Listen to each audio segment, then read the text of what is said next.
அஸ்ஸலாமு அலைக்கும் வரஹ்மத்துல்லாஹி தஆலா வபரகாத்துஹு. அல்ஹம்துலில்லாஹ். அதுக்கு அடுத்ததாக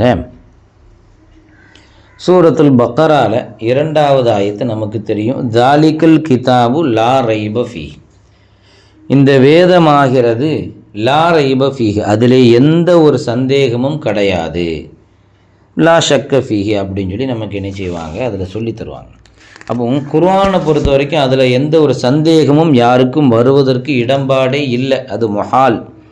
அப்போ ஒரு கேள்வி வருது, அப்போ காஃபிர்கள் இந்த குர்ஆனை சூனியம்னு சொல்கிறாங்க, சிஹிருன்னு சொல்கிறாங்க, அசாத்தீருல் அவ்வலீன் முன்னோர்களினுடைய இது இட்டுக்கட்டப்பட்ட கதை அப்படின்னு சொல்கிறாங்க. ஆக இதை போல் நிறைய விஷயங்கள் சொல்கிறாங்களே, ஆனால் அல்லாஹ் லா ரைப ஃபீஹின்னு சொல்கிறானே, ஆனால் இவங்க இப்படி சொல்கிறாங்களே, இதுக்கு என்ன பதில்? அப்போது இதுக்கு தஃப்சீரே சாவியில், ஹாஷியத்து சாவியில் 3 விதமான பதில்கள் கொடுக்குறாங்க. உஜீப பி அஜிபிபத்தின்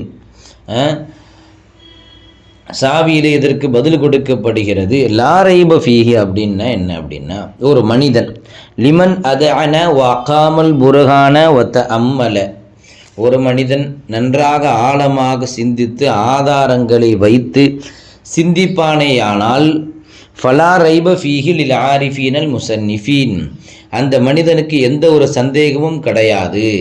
ஆக ஒருத்தன் குர்ஆன் ஆயத்தை எடுத்து நன்றாக சிந்தித்து பார்த்தா அவனுக்கு எந்த ஒரு சந்தேகமும் கிடையாது. அது எந்த மனிதராக இருந்தாலும் சரிதான், காஃபியராகவே இருந்தாலும் சரிதான், சிந்திச்சு பார்த்தா அதில் ஒரு படிப்பினை இருக்கும், அதில் சந்தேகம் வராது. அம்மாமன் ஆனது ஃபலா யுஅத்தது பிஹி, அதில் யார் பிடிவாதமாக இருக்கிறானோ அவனை பற்றி இங்கே நமக்கு பேச்சே கிடையாது, அவன் அங்கே கவனிக்கப்படாது. முஸ்லீமாக இருந்தாலும் காஃபிராக இருந்தாலும் இந்த விஷயத்தில் பிடிவாதமாக இருக்கிறான், அப்படிப்பட்ட ஆதாரங்களை கொடுத்தாலும் ஏற்றுக்க மாட்டிருக்கான், அவனுக்கு சிந்திக்க மாட்டிருக்கான்.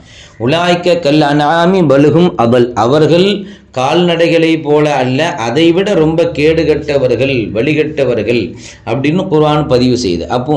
அப்படி பிடிவாதமாக இருக்கக்கூடிய மனிதர்களே கிடையாது. எனவே அவங்கள இங்கே அல்லாஹ் சொல்லவே இல்லை.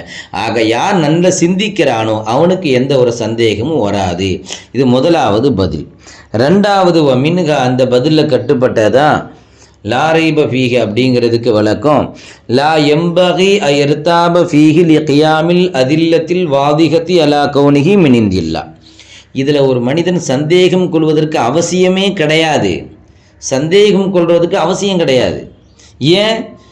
அலா கௌனிஹி மின் இந்தில்லாஹ், அது அல்லாஹ்விடமிருந்து வந்திருக்கு அப்படிங்கிறதுனால ஒரு மனிதனுக்கு சந்தேகம் கொள்வது அவசியம் கிடையாது. இது 2வது பதில். 3வது சொல்கிறாங்க, இப்போ மினுகா, அந்த பதிலிலே கட்டுப்பட்டது லா ரைப ஃபீஹி அப்படிங்கிற விஷயம் லில் மூமினீன், அது முஃமின்களுக்கு சொல்லப்பட்ட விஷயம். முஃமின்கள் யாருக்குமே இந்த குர்ஆன் விஷயத்தில் சந்தேகம் வராது. அப்போ காஃபிர்கள் அம்மல் காஃபிரூன ஃபலா யுஅத்தது பிஹிம், அவர்கள் இங்கே கவனிக்கப்பட மாட்டார்கள். இங்கே பேசக்கூடியது முஃமின்களுக்குத்தானே தவிர காஃபிர்களுக்கு அல்ல. அவர்களுக்கும் வேதத்துக்கும் சம்பந்தமே கிடையாது. அவங்க ஈமானே கொள்ளலை, ஈமான் கொண்டாதானே குர்ஆனை பற்றி அவங்கள்ட்ட பேச முடியும். ஆக ஈமான் கொள்ளவே இல்லை. எனவே இங்கே முஃமின்கள் தான் நோக்கம், அவர்களுக்கு தான் சந்தேகம் இருக்காதுன்னு 3 வகையான பதில் சொல்கிறாங்க. முதலாவது, ஆழமாக சிந்திச்சா சந்தேகமே கிடையாது. 2வது, இதில் சந்தேகம் கொள்வதற்கு ஒருத்தனுக்கு அவசியமே கிடையாது, அல்லாஹ்விடமிருந்து வந்ததுனால. 3வது, முஃமின்களுக்கு சந்தேகம் இருக்காது, காஃபிர்கள் இங்கே நமக்கு பேசப்படக்கூடிய பொருளே அல்ல அப்படின்னு சொல்கிறாங்க. அப்படி சொல்கிறாங்க. முதலாவதாக சொன்னாங்கல்ல, அவள் ஜவாபுல் அவ்வல் ஆமுன், முதலாவதாக சொல்லப்பட்ட பதில் என்பது ஆம். ஃபமன் தஅம்மல ஃபலா யஹ்சுரு லஹு ரைபுல், ஒரு மனிதன் சிந்தித்தான் அவனுக்கு எந்த ஒரு சந்தேகம் வராது. முஸ்லிமன் கானவு காஃபிரன், அவன் முஸ்லீமாக இருந்தாலும் சரிதான், காஃபிராக இருந்தாலும் சரிதான், பொதுப்படையாக ஒரு காஃபிரே சிந்தித்தாலும் கூட நன்றாக ஆய்வு செய்து பார்த்தா குர்ஆனில் சந்தேகம் இருக்காது. இதுதான் முதல் பதிலாக என்ன செய்கிறாங்க, கொடுக்குறாங்க. 2வது பதில் என்ன, அவள் ஜவாபு சானி அப்படின்னு சொன்னாங்கல்ல மேலே, அதுக்கு சொல்கிறாங்க அன்னகு நஃபியுன் பிமான நஹி, இந்த லா ரைப ஃபீஹி அப்படிங்கிற நஃபிக்கு நஹியுடைய அர்த்தம் வைக்கணும். அப்படின்னா இதில் சந்தேகப்படக்கூடாது, கட்டளை. ஏன்னா இது அல்லாஹ்விடமிருந்து வந்தது, சந்தேகப்படக்கூடாது அப்படிங்கிற மாதிரி 2வது பதில். 3வதாக மேலே ஒரு பதில் சொன்னாங்கல்ல, அதை சொல்கிறாங்க வசாலிஸ், 3வது ஹாசும் பில் முஸ்லிம், இது முஸ்லீம்களை கொண்டு குறிப்பாக்கப்பட்டது. ஆக மறுபடியும் முதலாவது பதில் என்னது அப்படின்னா, யார் சிந்திச்சு பார்த்தாலும் அவங்களுக்கு சந்தேகம் கிடையாது. இரண்டாவது பதில் கீழே என்ன சொல்கிறாங்க, இது நஃபியுடைய அர்த்தத்தை நஹியாக மாற்றணும், சந்தேகப்படக்கூடாது நீங்கள், ஏன்னா இது அல்லாஹ்விடம் இருந்து வந்தது. மூன்றாவது பதில், இது முஸ்லீம்களுக்கு மட்டும் சொல்லப்பட்டது, முஸ்லீம்களுக்கு சந்தேகம் கிடையாது, காஃபிர்களை பற்றி இங்கே பேச்சே கிடையாது அப்படின்னு நினைச்சாங்க சொல்கிறாங்க. ஆக மொத்தத்தில் குர்ஆனை நன்றாக ஆய்வு செஞ்சு பார்த்தா காஃபிர்களுக்கும் இதில் எந்த ஒரு சந்தேகமும் வராது என்பது தான் உண்மை. அல்ஹம்துலில்லாஹ்.